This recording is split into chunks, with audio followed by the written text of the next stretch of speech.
Diese hier zum Kauf angebotene, sanierte Dreizimmer-Etagenwohnung befindet sich in Mönchengladbach.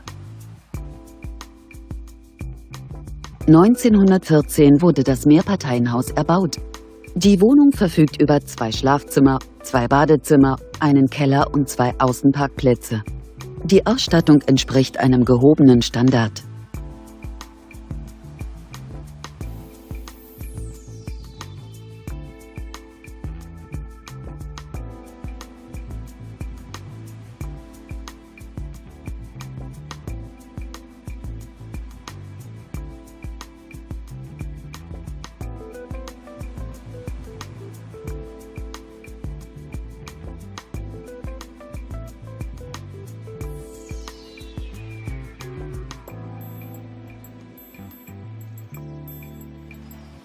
Die Wohnfläche der Etagenwohnung liegt bei ca. 131 Quadratmetern. Der Kaufpreis der Immobilie beläuft sich auf 245.000 Euro.